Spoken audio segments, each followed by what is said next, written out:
Good morning, good morning, good morning, good morning. I always love to say, this is the day that the Lord has made.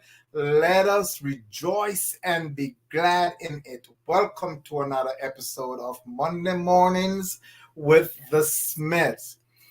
We started last week, and we are delighted in the fact that you were able to join us. And moving forward, you will be in sync with us. But before you listen to anything, first we would like for you to subscribe to our channel. Share this with people who have not yet subscribed to our channel, so that they themselves can subscribe to our channel. So like, share, leave a comment if you have to. Subscribe. If you have a question for the Smiths, see that little line down at the bottom running, info@meetthesmiths.org. info@meetthesmiths.org. Shoot us an email. We would love to hear from you. Babe, what are we talking about today? So this Monday morning, we are talking about the 5 love languages. So if you are married, you have probably already heard of the 5 languages. It is a book by Gary Chapman, right, and it talks about the 5 top love languages, so that we can figure out what our spouse's love language is, so that we can love them in a way that makes them feel love. And so I found this wonderful post on social media, and I thought it was really, really good. Not only does it give you some things that you should try to help to speak your spouse's love language, but it also gives you a list of things that you should avoid based on love language. So here we go. If your partner's love language is physical touch, try offering massages, initiating intimacy, making hugs a habit, non-sexual touch that reminds them of your presence, putting your arm around them, or embracing them. So these are great things to do for your spouse whose love language is physical touch. Here are some things that you should avoid, though. Avoid long periods without intimacy. Avoid coldly giving affection. That's good. Avoid waiting for your partner to express their desire for physical affection. That's good. If my love language is physical touch and I have to tell you, babe, you haven't hugged me in 3 days, and then you hug me, it feels forced, right? I don't want to have to tell you that I am craving physical touch. If your partner's love language is words of affirmation, here are some things that you can try. Leaving them encouraging notes around the house. Creating a playlist of songs that remind you of them. I love that. Sharing sentiments for your partner's successes and struggles. Complimenting them. Come on. Words of appreciation. Yes. These are things that you should do if your spouse's love language is words of affirmation. And here are some things to avoid. You wanted to say something? Before we talk about the things to avoid, why is it so important for you to love your spouse based on their love language? Because that's the way they can receive that of which coming from you. You can't love them in the way that you assume that they needs love. You have to love them in the way that they receive love. And this is the reason why it is important for you to utilize the love languages. Absolutely. So if your spouse's love language is words of affirmation, here are some things to avoid. Avoid assuming that they know how loved they are. Come on. Avoid assuming that they know you are proud of them. Avoid emotionally harsh words. Avoid not recognizing or appreciating their efforts. If your partner's love language is quality time, try being mentally present when you are with them. Try making plans to explore new places. Try to create some uninterrupted time. For example, putting that cell phone away. Try creating small moments when you can connect with them. Try quality and deep conversation. Some things to avoid. Wait, before we talk about avoid, one of the things you spoke about is try exploring new places. You want to unpack that for a little bit?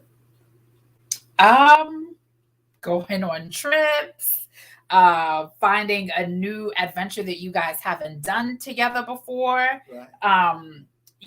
Taking a day trip and exploring even a part of your town or your state that you have never visited before. And the reason why I asked that question is simply because you may have been in a relationship before your spouse, and you have gone to so many places and stuff. So with your spouse at this psychological moment, try doing new things with them so that it become special to just both of you.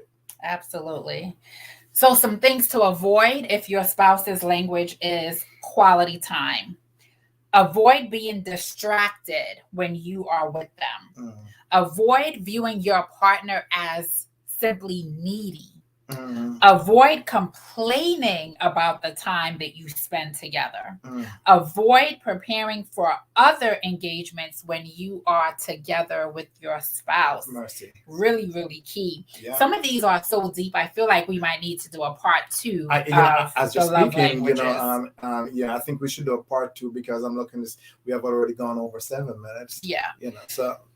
If your partner's love language is receiving gifts, here are some things that you can try. Thoughtfulness in gift giving, right? So not just random gifts, but something that would mean something to them. Souvenirs when you travel without them. So you go on a business trip, you pick something up to let them know that you were thinking about them. Gifts that symbolize moments, experiences, or feelings. Small reminders or tokens when they don't feel their best. Right. Being intentional on holidays, especially their birthday. Some things to avoid. Avoid forgetting special occasions. Valentine's Day, if it's a big deal to them. Anniversaries. Birthdays. Definitely birthdays, right? Woo! Avoid materialism, right? It's not about how much the gift costs. It's about the thought that you put into that gift. Absolutely. And also avoid giving gifts without love or doing it out of duty. And finally, if your partner's love language is acts of service, try showing rather than telling. Try following through with what you say you will do.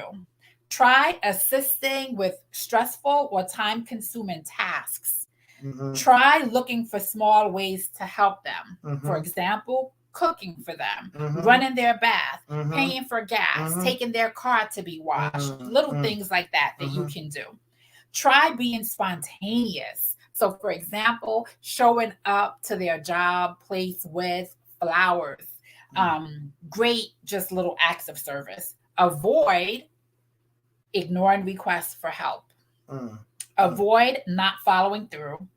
Avoid being closed-minded, like feeding into gender-based stereotypes when it comes to tasks. So if your wife is saying, hey, I need some help with the laundry, I'm overwhelmed, don't just brush it aside and say, that's women's work, right? Yeah. If her love language is acts of service, this is one small way that you can demonstrate your love for her. That following through is where a lot of us get hung up on. We fail, because we say one thing and do another because we're in the moment. And we do not want in an argument, a fight, or whatever. So I will say what I feel appeases you. Yeah. But later on, I do something different. Yeah. So I want to leave you with a Bible verse on this Monday morning. It comes from 1 Peter 4 and verse 10. And of course, it's in the Message version. It says, most of all, love each other as if your life depended on it. Amen. Love makes up for practically Mm, anything. mm, So this morning, we encourage you mm, to mm, learn your spouse's love language mhm. and then love them as if your life depended on it. Yes.